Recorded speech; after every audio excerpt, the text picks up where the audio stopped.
Le Seigneur soit avec vous.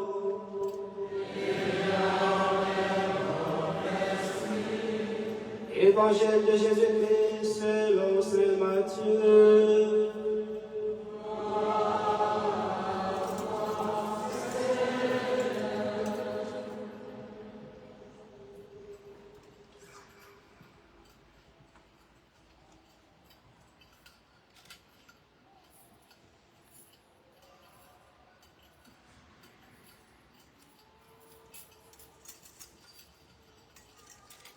Veuillez vous asseoir.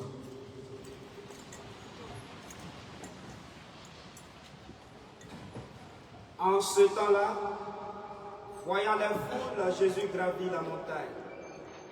Il s'assit et ses disciples s'approchaient de lui. Alors, ouvrant la bouche, il les enseignait. Il disait: Heureux les pauvres de cœur, car le royaume des cieux est à eux. Heureux ceux qui pleurent, car ils seront consolés. Heureux les doux, car ils recevront la terre en héritage. Heureux ceux qui ont faim et soif de la justice, car ils seront rassasiés. Heureux les miséricordieux, car ils obtiendront miséricorde. Heureux les cœurs purs, car ils verront Dieu. Heureux les artisans de paix, car ils seront appelés fils de Dieu. Heureux ceux qui sont persécutés pour la justice, car le royaume des cieux est à eux. Heureux êtes-vous si l'on vous insulte, si l'on vous persécute, et si l'on dit faussement toutes sortes de mal contre vous, à cause de moi. Réjouissez-vous, soyez dans l'allégresse, car votre récompense est grande dans les cieux. Veuillez vous lever.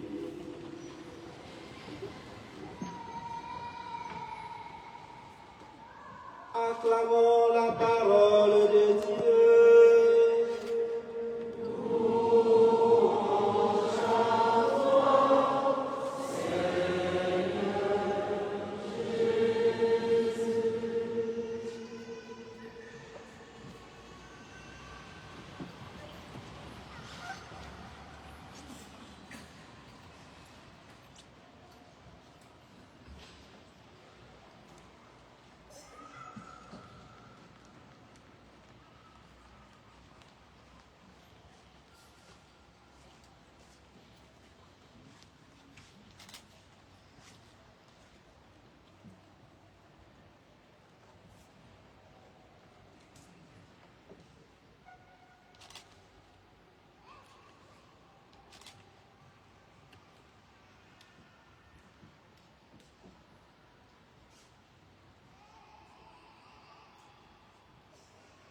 Révérend Père provincial de la province des Palotins, Révérend Père délégué supérieur, Révérend Père recteur de la basilique Notre-Dame de la Paix, chers confrères dans le sacerdoce,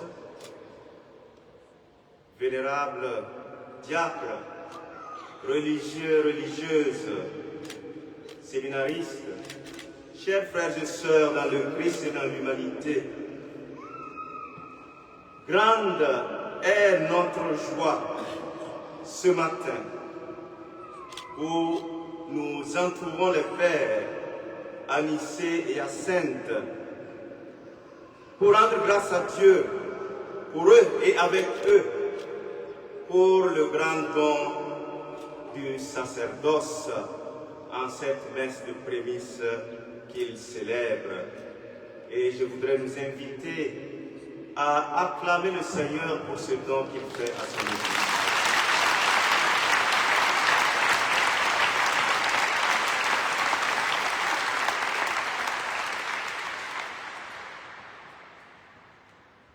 Cher Père à Nicée et à Sainte, vous m'avez fait un immense honneur en me demandant de prêcher à votre messe d'action de grâce. En même temps que j'admire votre courage pour avoir pris un si grand risque en m'invitant à prêcher en ce grand jour, je suis touché et reconnaissant de cette invitation. Chers frères et sœurs, il faut dire que c'est intimidant d'être invité à prononcer l'homélie lors de la messe d'action de grâce de prêtres nouvellement ordonnés, comme je le fais ce matin. Intimidant parce qu'on ne sera jamais à la hauteur de l'entreprise. Et c'est pourquoi je nous confie à l'Esprit Saint pour qu'il nous guide.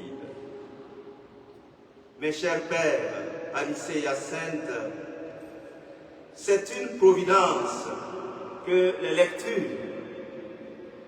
lectures de votre première messe en ce 4e dimanche du temps ordinaire nous introduisent directement dans l'esprit de notre célébration d'aujourd'hui.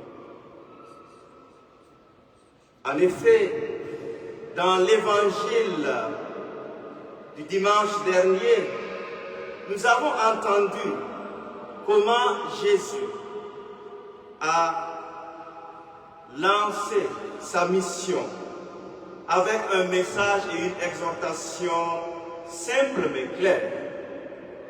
Convertissez-vous, car le royaume des cieux est proche. Dans l'évangile d'aujourd'hui que nous venons d'écouter, Matthieu nous présente les béatitudes de Jésus. Et nous y voyons le type de conversion ou de changement de cœur que Jésus nous demande d'opérer si nous voulons jouir des bénédictions du royaume de Dieu et du bonheur que Dieu nous offre. Dans les béatitudes, Jésus ne donne pas à ses disciples un nouvel ensemble de commandements comme les 10 commandements que Moïse a reçus. Les béatitudes sont des déclarations de bénédiction. Elles constituent, selon Jésus, la recette du bonheur. On trouve bien sûr des déclarations de bénédiction tout au long de la Bible. Mais ce qui est, je crois, surprenant, dans les béatitudes de Jésus, ce sont les catégories de personnes qu'il déclare bienheureuses. Ce ne sont pas ceux que nous avons tendance à considérer comme bienheureux ou heureux. Les prospères, les puissants ou ceux et celles qui sont célèbres. En effet, les béatitudes de Jésus renversent les valeurs et les attitudes qui dominent notre société. Elles proposent un mode de vie alternatif à celui que la plupart des gens désirent.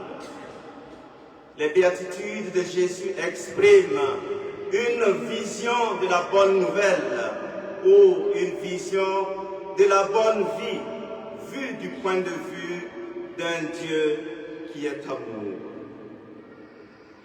Et cette vision est celle que Jésus lui-même a incarnée et a vécue. Pour le royaume qu'il proclamait, Jésus a renoncé au pouvoir et au prestige et a choisi la voie de l'impuissance. Il était vraiment pauvre en esprit. Il était miséricordieux, doux et compatissant. Il pleurait avec ceux et celles qui pleuraient. Il était un artisan de paix qui n'offrait aucune résistance violente aux violents. Pourtant, Jésus était intransigeant dans son engagement envers tous ceux et toutes celles qui étaient exploités et subissaient des injustices. Il a été persécuté pour la cause du bien et finalement, il a été livré à la mort.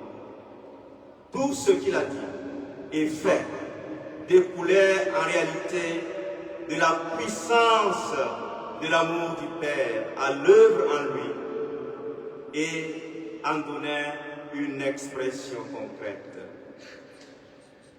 Mes frères et sœurs, les béatitudes n'ont de sens que dans le contexte du royaume de Dieu.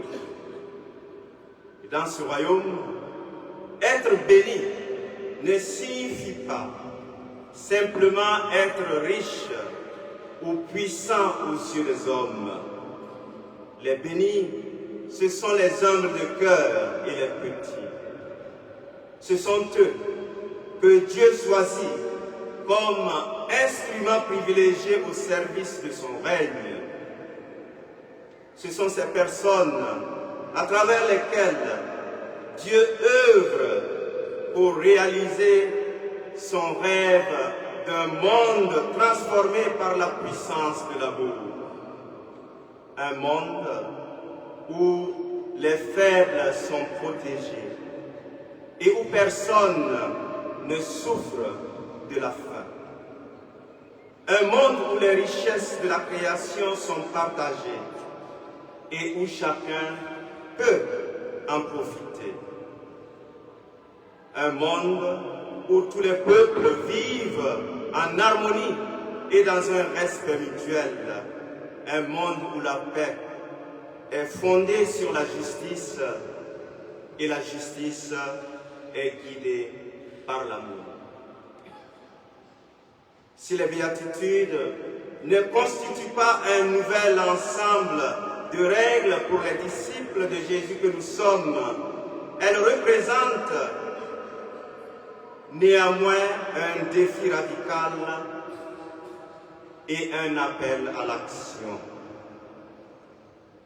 Nous ne pouvons les vivre sans opérer un profond changement dans notre cœur.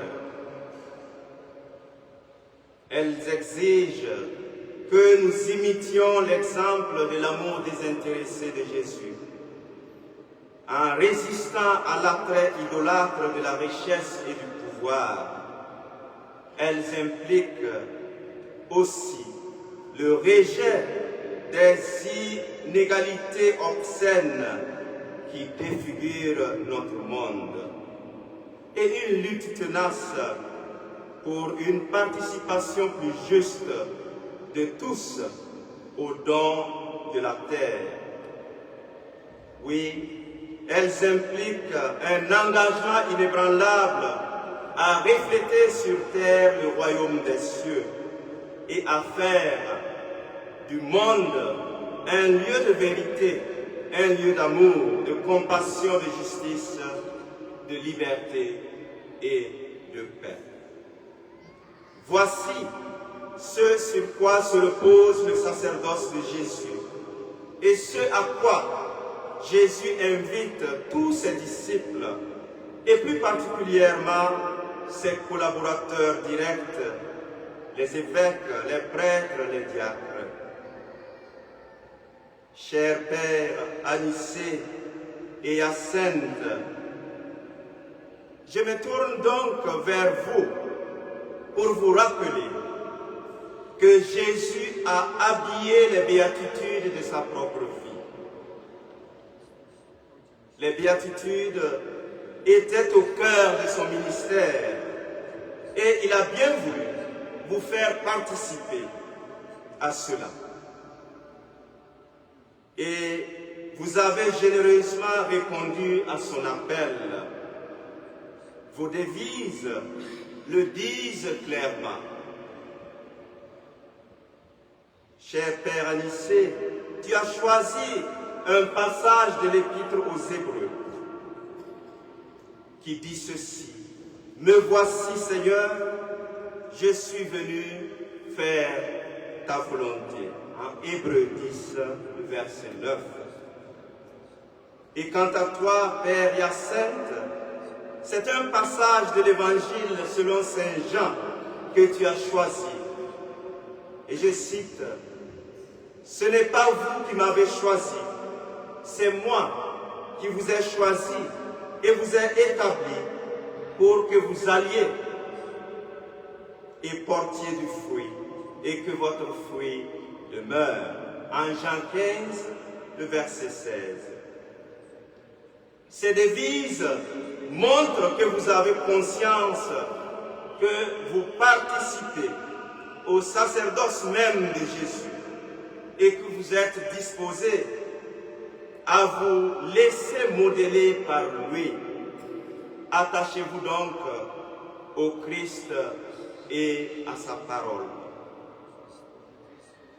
La parole de Dieu nous invite toujours à évaluer notre vie à la lumière du message de salut de Jésus-Christ.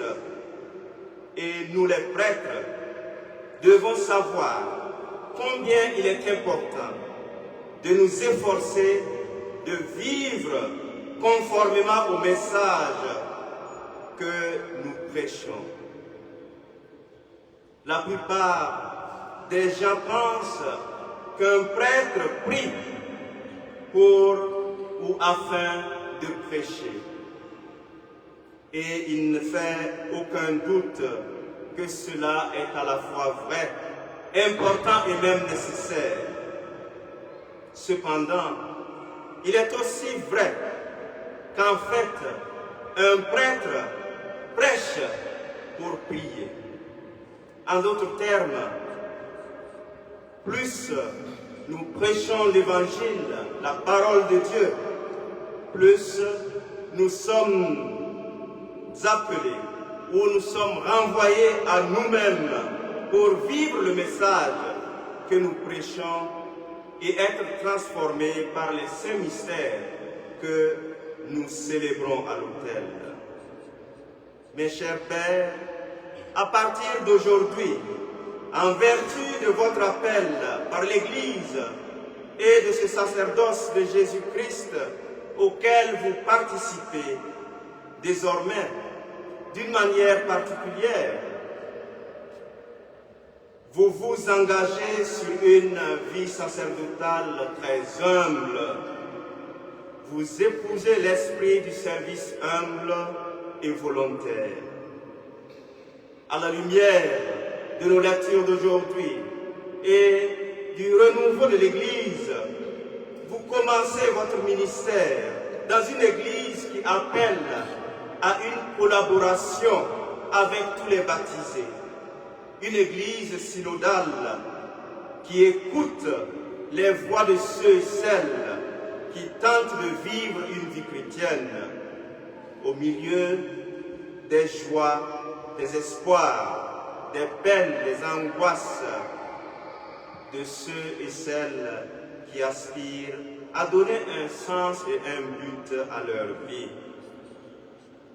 Dans votre ministère parmi le peuple, vous invoquerez la bénédiction de Dieu sur ceux et celles que vous êtes chargés de servir.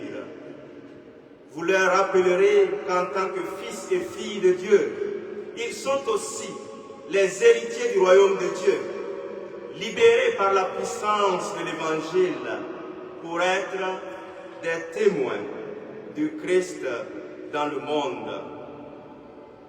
Mais le grand défi du ministère sacerdotal aujourd'hui est la capacité d'accompagner le peuple de Dieu non seulement en tant que guide, mais aussi et surtout en tant que compagnon. Comme le rappelle si bien Saint Paul dans la deuxième lecture d'aujourd'hui, et je cite, « Parmi vous, il n'y a pas beaucoup de sages aux yeux des hommes, ni de gens puissants ou de haute naissance. Au contraire, ce qu'il y a de faible dans le monde, voilà ce que Dieu a choisi pour couvrir de confusion ce qui est fort. Ce qui est d'origine modeste, méprisé dans le monde, ce qui n'est pas, voilà ce que Dieu a choisi pour réduire à rien ce qui est. Ainsi, aucun être de chair ne pourra s'enorgueillir devant Dieu. C'est grâce à Dieu, en effet, que vous êtes dans le Christ Jésus. Ainsi, celui qui veut être fier, qu'il mette sa fierté dans le Seigneur. 1 Corinthiens 1, les versets 27 à 29. Mes chers pères, nous ne sommes donc pas supérieurs aux laïcs. Nous avons simplement des missions différentes dans la communauté chrétienne. Ne soyez donc pas des prêtres qui dictent à partir d'un piédestal, mais des prêtres qui favorisent la participation, qui favorisent un ministère collaboratif.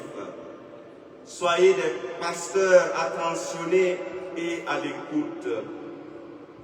Apportez la joie aux personnes dont vous croisez le chemin.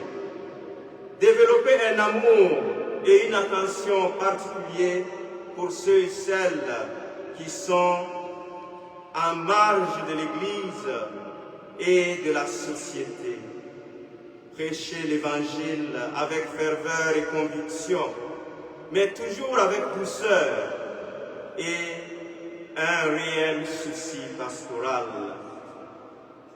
Vivez la joie de l'Évangile et communiquez cette joie au règne, aux autres du moins, aidez-les à voir comment le message du Christ apporte la lumière, là où règne l'obscurité et l'espoir, là où règne le désespoir. Soyez humbles. Un confrère disait souvent que les meilleurs sont morts, les bons sont partis, et le reste, nous voici ici. Nous ne sommes pas les meilleurs, nous ne sommes pas les bons, nous sommes simplement ceux que Dieu a choisis.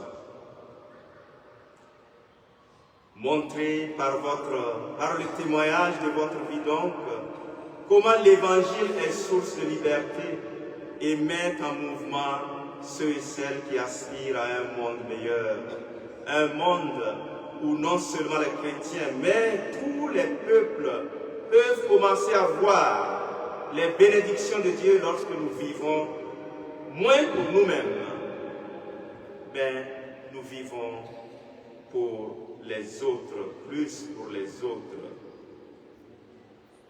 Oui, mes chers pères, transmettez aux personnes que vous servez le message clair que nous tirons du passage de l'évangile d'aujourd'hui, à savoir qu'il y a toujours un grand renversement de situation lorsque nous accueillons la pauvreté de nos cœurs et nous ouvrons nos cœurs à la puissance de Dieu. Mes chers pères Anicée et Hyacinthe, vous êtes des prêtres, mais pas pour vous-même, ni par vous-même. Vous êtes des prêtres de Jésus-Christ au service du peuple de Dieu. Si votre vie, à partir de maintenant, est un geste qui détourne les autres de vous-même pour les diriger vers le Christ, vous serez des prêtres heureux et vous aurez accompli votre mission. Fructueux ministère à vous, que la grâce et l'Esprit de Dieu vous aident à être des prêtres que les béatitudes vous appellent à être à l'exemple de Jésus lui-même, maintenant et pour les siècles des siècles.